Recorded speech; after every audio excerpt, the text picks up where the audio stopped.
Victor's gold cufflink struck the marble floor as he pushed me toward the man everyone called a monster. The sound skipped through Moretti's entrance hall, sharp beneath the low hum of hidden ventilation. Amber light burned in crystal sconces, warming walls of black stone that remained cold beneath my fingertips. Victor Hale adjusted his jacket as if he were presenting a business proposal instead of his fiancée. Elena covers the balance, he said. His breath carried bourbon and peppermint. Collateral until my debt is cleared.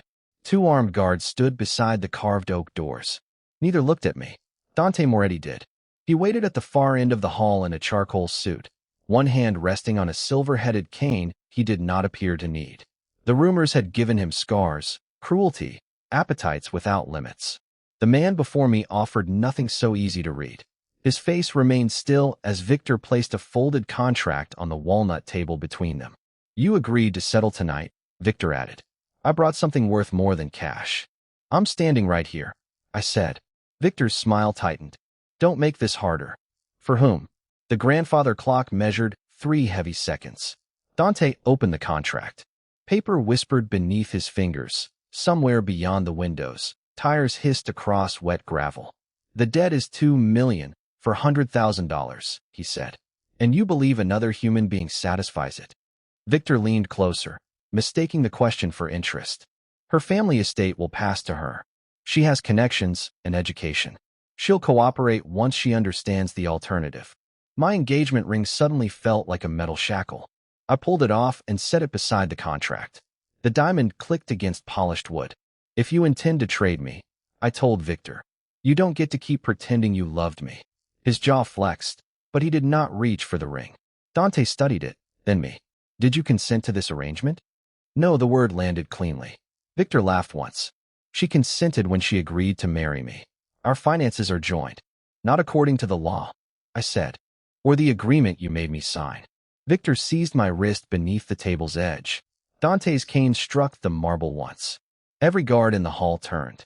Victor released me. Dante signed the final page anyway. The scratch of his fountain pen seemed louder than the clock. The debt transfers to Moretti, he said. Victor exhaled and reached for the contract. Then we're finished. You are. Dante kept the paper beneath his palm. She remains here tonight. Victor gave me one last glance, empty of apology, and walked out with the speed of a man escaping a fire he had started. The doors closed behind him with a deep wooden boom. I stood alone among armed strangers, listening to the fading engine of his car. Dante turned toward the staircase. Mrs. Calder will show you upstairs. And if I refuse, then you may leave. I looked toward the sealed doors. With Victor? With anyone you choose. His voice was quiet, almost severe. But not until my security confirms he has left the grounds. I will not hand you back to a man who just sold you. Mrs. Calder led me along a corridor smelling faintly of cedar and beeswax. My room held cream linen, a low fire behind brass mesh, and windows overlooking 12 feet of iron fencing.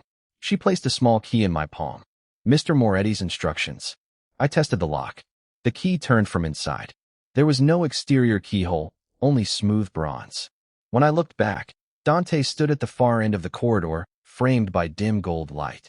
No one enters without your permission, he said. Then he walked away, leaving me with a locked door I controlled inside a house I had entered as property. The monster had accepted Victor's bargain, but why had he made my first possession here my own freedom? Silverware whispered against porcelain beneath the amber glow of 3 chandeliers, while rain traced the tall dining room windows in wavering lines. The air smelled of rosemary, beeswax, and wood smoke. Mrs. Calder had placed Elena at Dante's right, close enough for every man around the black walnut table to understand that the seat was deliberate. Elena touched neither the wine nor the veal before her. Across the room, 2 armed guards stood beneath an oil portrait darkened by age. A gray-haired man near the fireplace raised his glass. To Victor Hale's expensive lesson, he said, glancing at Elena. Though I'm curious what use you have for his collateral. A few men laughed. Dante laid down his knife. The small click against china cut through them. Elena is not collateral. The gray-haired man's smile thinned. Hale surrendered his claim. That makes the girl. No, Dante's voice remained low, but the flames seemed to crackle louder around it. Victor never owned her. Neither do I. Neither does any man at this table. Silence settled over the polished wood. Dante looked from face to face. Anyone who cannot understand that boundary may leave my house tonight and never return. No one moved. Elena studied him beneath the warm chandelier light. The feared Dante Moretti had risked appearing restrained before men who measured strength by possession. Yet she would not exchange one man's cruelty for another man's permission and call it freedom. Then prove it, she said. A spoon stopped halfway to someone's mouth. Dante turned toward her. How? Show me the agreement. His gaze sharpened. You want Victor's debt contract? I want every page bearing my name, every condition he accepted, and every signature that allowed him to deliver me here. Elena folded her hands on the linen cloth to hide nothing, not the faint red mark left by her engagement ring, nor the steadiness of her fingers. If I am not property, I have the right to see the document that treated me as property. One of the men shifted in his chair. Another murmured that private contracts were not discussed with outsiders. Elena faced the voice without raising hers. Then decide which claim is true. Either I am an outsider with the freedom to walk away, or I am bound by your contract and entitled to read it. You cannot make me both whenever it suits you. Dante did not silence her. For several seconds, rain and the slow ticking of a brass clock were the only sounds in the room. Then he reached inside his jacket, removed a key, and slid it across the table. It stopped beside Elena's untouched glass. Mrs. Calder, he said, bring the Hale file from my study. The older woman left and returned carrying a slim leather folder secured with a brass clasp. Dante unlocked it himself, but instead of opening it, he placed the folder before Elena. Read everything. She rested her palm on the cool leather. Alone. A capo exhaled sharply, but Dante kept his eyes on her. The library is yours until midnight. No guards inside. No interruptions. Elena arose with the file under her arm. For the first time since Victor had driven her through the iron gates, no one directed her steps. At the doorway, Dante spoke again. If you find your name anywhere in that agreement, bring the page to me. Elena looked over her shoulder. And if I find something worse? His expression did not change, though his hand tightened once around the stem of his glass. Then tell me what it costs to correct it. The library doors closed behind her with a deep wooden thud. Under the green glow of a banker's lamp, Elena broke the folder's seal and found not one contract, but a stack of ledgers dense with dates, transfers, and corporate names. Dante had expected a captive to demand mercy. Instead, he had handed an educated woman the records of his empire, and Elena had no intention of reading only the page that mentioned her. Rain tapped the library windows with the patient rhythm of fingernails on glass, and the banker's lamp cast a green sheen across columns of black ink. By 2 a.m, Elena had stopped reading the ledgers as separate accounts. She arranged them across the mahogany table by date, then traced the same 3 shell companies through freight invoices, maintenance fees, and insurance transfers. Each payment looked ordinary alone. Together, they formed a siphon. Moretti money was being drained in small amounts, then routed into a holding company attached to a waterfront acquisition scheduled to close that morning. The deal was not an investment. It was a trap that would place Dante's docks and the routes tied to them under the control of someone already inside his organization.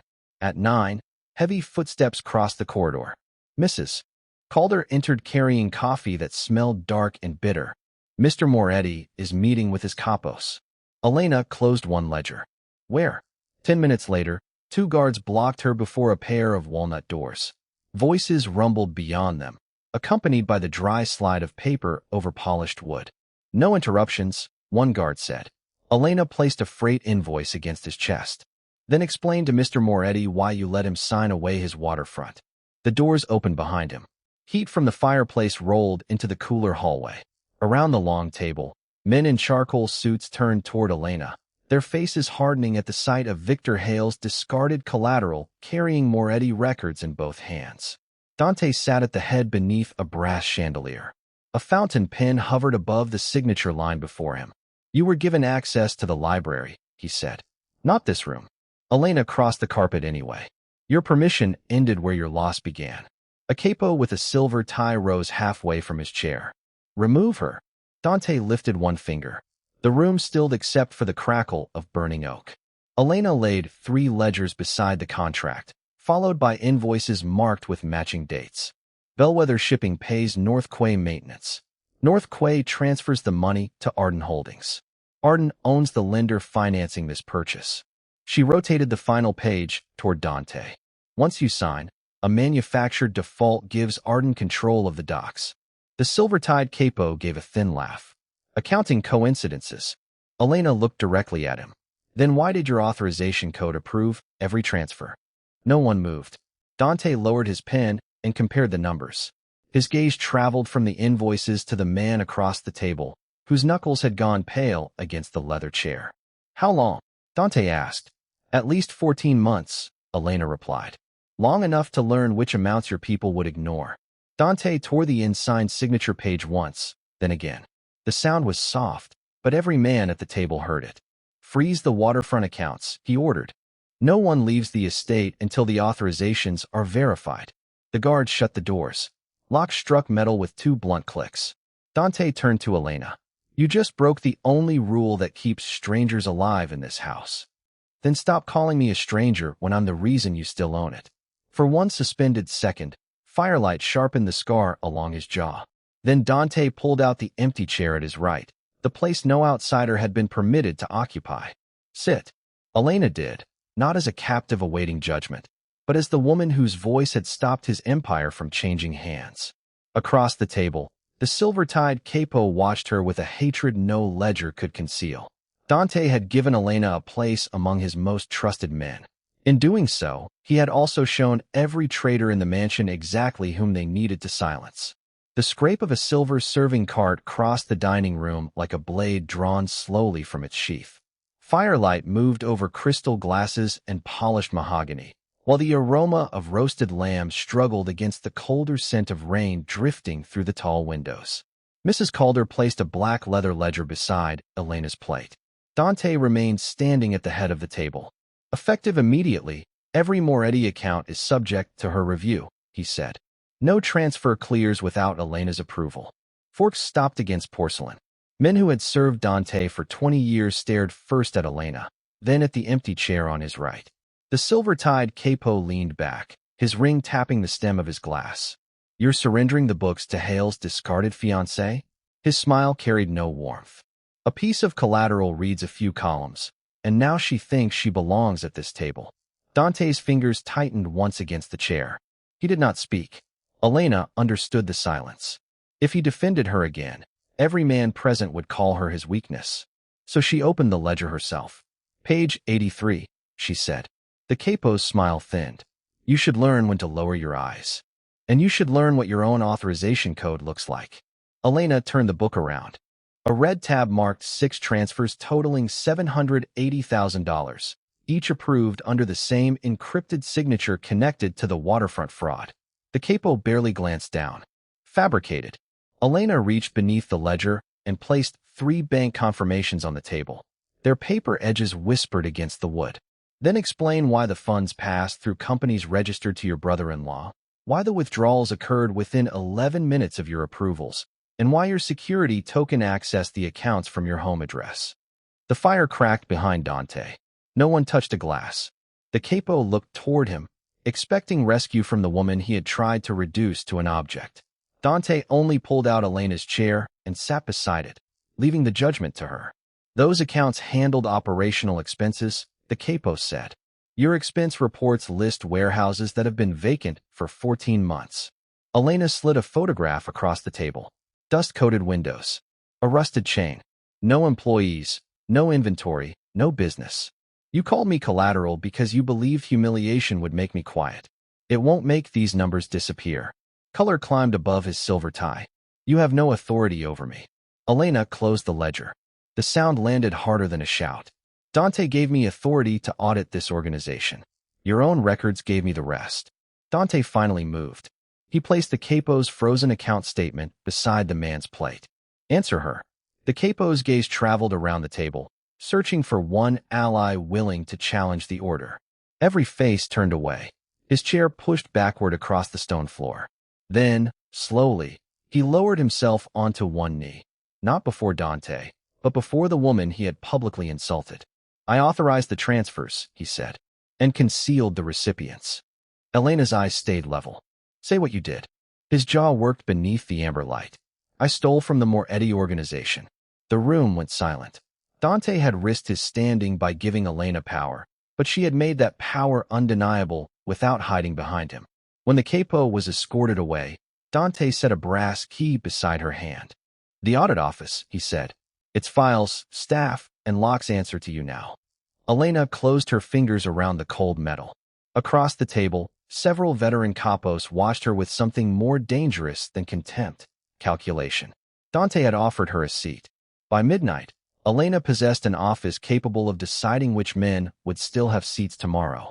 One of them quietly reached into his jacket, switched off his phone, and understood that waiting was no longer an option. Rain tapped the audit office windows while the radiator clicked against the midnight cold. Beneath the green shade of a brass desk lamp, Victor Hale's name appeared on Elena's phone, followed by a message that tightened her fingers around the device. I can get you out. Take the black ledger from Moretti's private safe and meet me at the East Gate tomorrow night. Elena read it twice. The office smelled of dust, ink, and the bitter coffee cooling beside her newly issued keys. Victor sent another message before she answered. That ledger can destroy Dante. Bring it, and everything goes back to the way it was. A soft laugh escaped Elena, without warmth. The way it was meant Victor choosing her dress, managing her inheritance, apologizing for his gambling with flowers purchased on her credit. It meant being called his fiancé in public and treated like an asset in private. Elena typed slowly. Tell me where you'll be. 3 dots pulsed. Victor gave her an address beyond the East Gate and ordered her to erase their exchange. She agreed, then photographed each message with an office camera whose records could not be remotely wiped. By dawn, pale light had flattened the gardens into silver shapes. Elena crossed the mansion carrying the developed prints in a sealed envelope. 2 guards moved to follow, but she stopped outside Dante's study and entered alone. Cedar smoke hung above the dark furniture. Dante stood behind his desk with his jacket removed, white sleeves rolled to his forearms, studying a map marked with shipping routes. His gaze settled first on the envelope, then on her face. Victor contacted me, Elena said. Dante did not reach for the telephone or summon armed men. Does he know you answered? He believes I chose him. Elena placed the prints on the desk. Victor's words lay between them in black type. Escape, steal, obey. Dante read every page.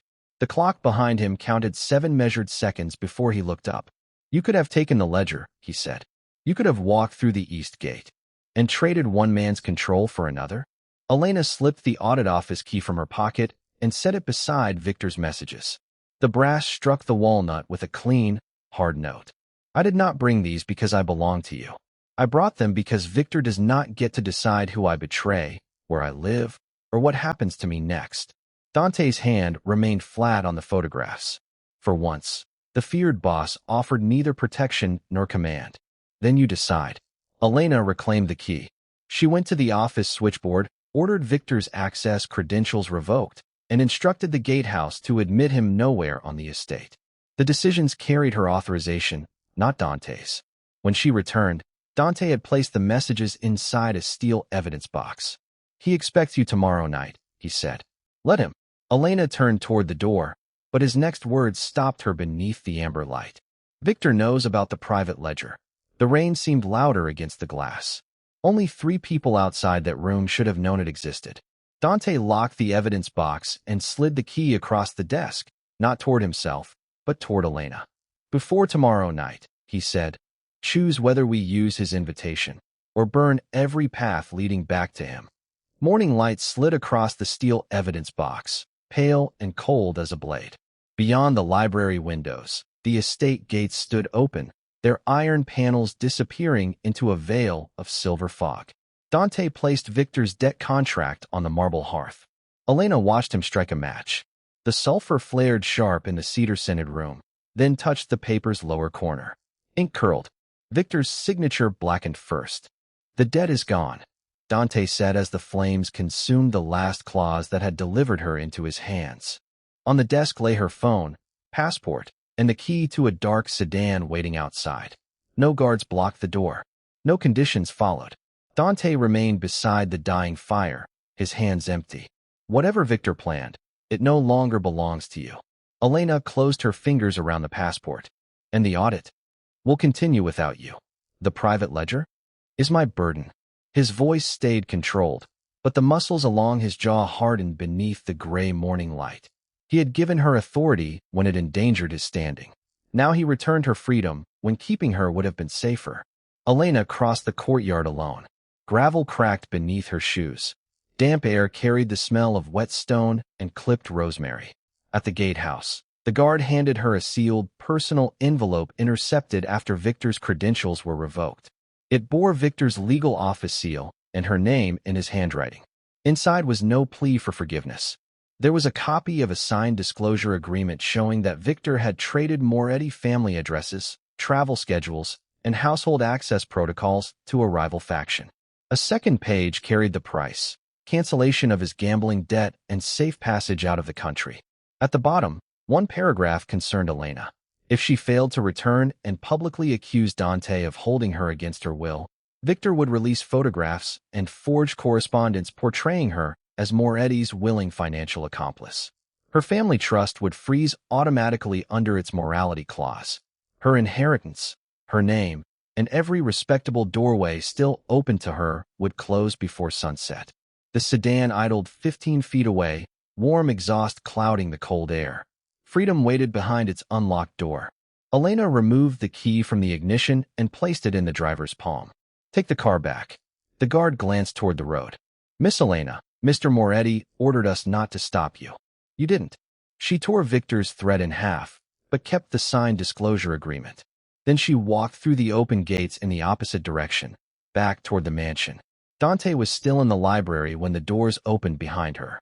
The contract had become gray ash in the hearth, and its faint, burnt smell clung to the room. Elena laid Victor's agreement across the black leather ledger. Your family has been sold, she said. Dante read the addresses once. Outside, engines turned over across the courtyard as security teams began moving. If you stay, he said, Victor will destroy the life you can still reclaim. Elena removed the Hale engagement ring and set it beside the ashes. Its diamond caught the firelight for one last second. He already priced that life. I'm done paying for it. Dante's eyes lifted to hers. He did not close the gates. He did not return the ring. Instead, he pushed the black ledger across the desk until it rested beneath her hand. Then the library telephone rang. Once, twice, a third time, its metallic bell cutting through the mansion. Dante answered. No one spoke on the other end.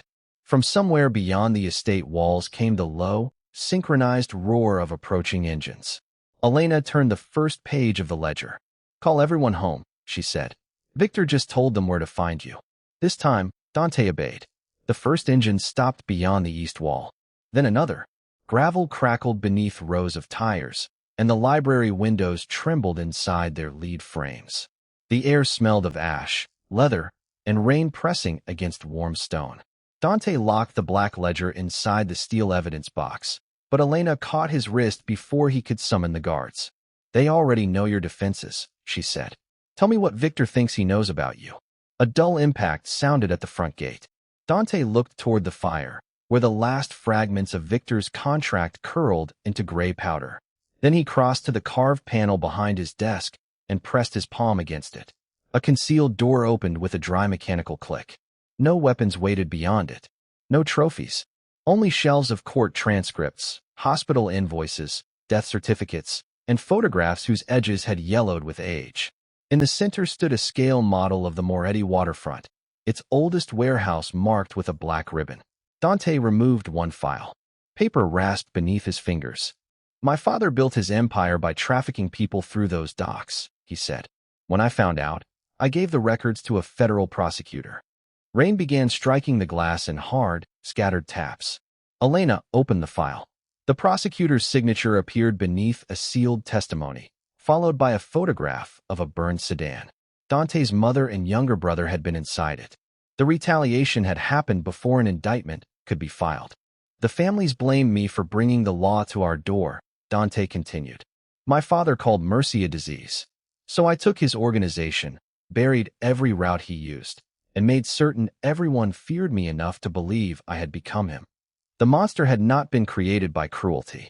It had been worn like armor by a man who had learned that visible compassion gave his enemies names to carve onto gravestones. Another impact rang through the estate. Plaster dust drifted from the ceiling, bitter on Elena's tongue. Dante reached for the telephone, ready to order his men into position, but Elena closed the file and moved first. She crossed to the wall map, pulled every red pin from the illegal waterfront routes, and dropped them into the fireplace. Wax seals softened. Paper blackened. Victor expects you to defend the empire your father built, she said. Don't. Dante's jaw tightened. Those routes financed his alliances, paid his captains, and kept rival families from challenging his authority. Abandoning them would not cost money alone. It would expose the difference between the legend his men obeyed and the man standing beside her. Elena placed the prosecutor's file on top of the steel box. Call the capos. Tell them why those docks were closed. Let them decide whether they serve your father's ghost or you. For several seconds, only the fire answered. Then Dante unlocked the evidence box, removed the black ledger, and set it beside the testimony. He called the household into the grand hall. Under the amber chandeliers, with rainwater ticking through a damaged window, he confessed the truth without lowering his eyes. No one moved. No one reached for a weapon. But when the silence broke, 3 veteran capos removed their Moretti rings and placed them on the marble table. Dante had surrendered the lie that held his throne together. From the foyer, a secure radio hissed to life. Victor's voice came through, smooth and close. Give me Elena before midnight, he said. Or by sunrise, there won't be a Moretti empire left. Dante reached for the transmitter. Elena took it first. Then come collect me yourself, Victor. The balance of power shifted before the line went dead. Outside, the engines began moving toward the gates. Rain drummed against the damaged window while white headlights swept across the grand hall, sliding over marble, abandoned rings, and the black leather ledger. The air smelled of wet stone and burned cedar. Dante stood beside Elena as the estate's wall monitors flickered alive, each screen displaying another warehouse, dock, or nightclub turning against him. Victor's allies had frozen Moretti accounts, blocked shipments, and ordered crews to abandon their posts. A message burned across the central screen, Elena before midnight. They want an answer, one remaining capo said. Dante looked at the empire his father had built from fear. Then he reached for the secure phone. Close every illegal route, he ordered. Release the dock crews from their contracts. Transfer the legitimate businesses into independent trusts, and burn every claim I have on the rest. Chairs scraped behind him. A lieutenant stared as if Dante had drawn a weapon on his own throne. Those routes fund everything. Not anymore. Dante entered his authorization code. One by one, the screens went dark as Moretti control vanished from ports, gambling rooms, protection networks, and offshore accounts. Millions disappeared beyond his reach. The house lights dimmed when the backup generators shuddered, leaving amber reflections trembling across the floor. Dante placed the phone down. Victor can have the empire, he said. He cannot have Elena. No one mistook the price. Without those revenues, Dante might survive the night, but the throne beneath him would not. Elena watched the last account close, then pulled the audit files toward her. She did not thank him. She opened the black ledger beside the bank confirmations she had collected and began making calls. Her voice remained level while wind pressed rain through the broken window. First came Victor's lenders, then the brokers financing the rebel capos, then the shipping partners whose signatures appeared beside concealed transfers, false invoices, and stolen Moretti funds. Elena sent each man only the pages bearing his own name, and the pages proving Victor intended to leave every accomplice responsible once Dante fell. He promised you an empire, she told them. The records show he already sold your share. Silence traveled through the network faster than gunfire. Vehicles outside stopped advancing. 2 turned away, then 4. On the monitors, rebel crews lowered their weapons and abandoned Victor's checkpoints. His lenders seized the accounts he had used as guarantees. The Silver-Tide Capo's former allies issued a single declaration. Victor Hale no longer carried their protection. The secure radio crackled. Victor's breathing came hard beneath the static. What did you do? Elena closed the ledger.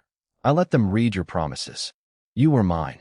Her fingers tightened around the transmitter, but her voice did not rise. You traded me because you believed ownership was power. Dante surrendered power rather than claim me. That is why you have nothing left.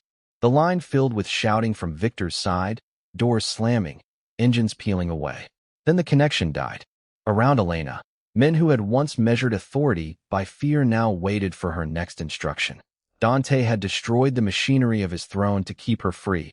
Elena had used its records to strip Victor of every ally he had purchased.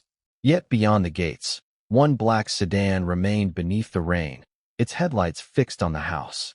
Victor stepped out alone, holding a sealed document above his head. Elena, his voice cut across the courtyard. If you think you're free, come read what your family signed. Elena moved toward the doors before any guard could stop her. This time, Dante did not step in front of her. He fell into place beside her. Together, they walked toward the final claim Victor believed could still bring her to her knees. Cold rain hissed against the courtyard stones, and the sealed document snapped in Victor Hale's raised hand like a small white flag that had forgotten how to surrender. Elena stopped 10 feet from him, water shining on her dark coat, while Dante remained beside her rather than ahead of her. Victor broke the seal with a triumphant smile. Your father signed this before he died. Your inheritance, your family name, every trust connected to it. You keep them only if you marry me. Walk away, and you become nobody. He offered her the page. The paper smelled of mildew and stale cigar smoke. Elena read the faded signature, then held the document toward the headlights. This signature is real, she said. Victor's smile widened. Then come home. No, the word landed softly beneath the rain. Elena pointed to the date printed above her father's name. This agreement was signed before our engagement. It gave you the right to manage a marriage trust, not to own me, transfer me, or compel a wedding. The trust dissolved the moment you used me as collateral. Victor reached for the document, but Elena pulled it back. You traded away the one condition that made this paper valuable, my consent. His face tightened. Without that inheritance, you have no house, no name, no future. Elena tore the page once, then again. The sound was thin and final. Wet fragments settled at Victor's polished shoes. Then I will build a future you cannot inherit.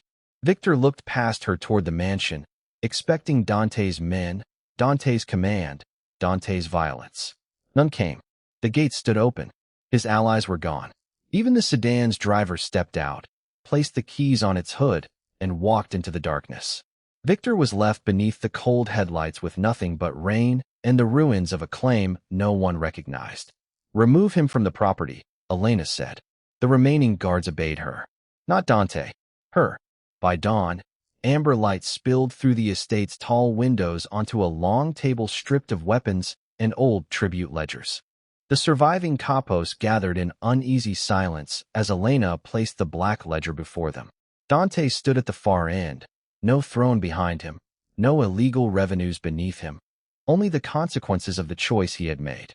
Elena announced that the Moretti estate would retain its legitimate businesses, compensate families harmed by the old organization, and operate under independent audits.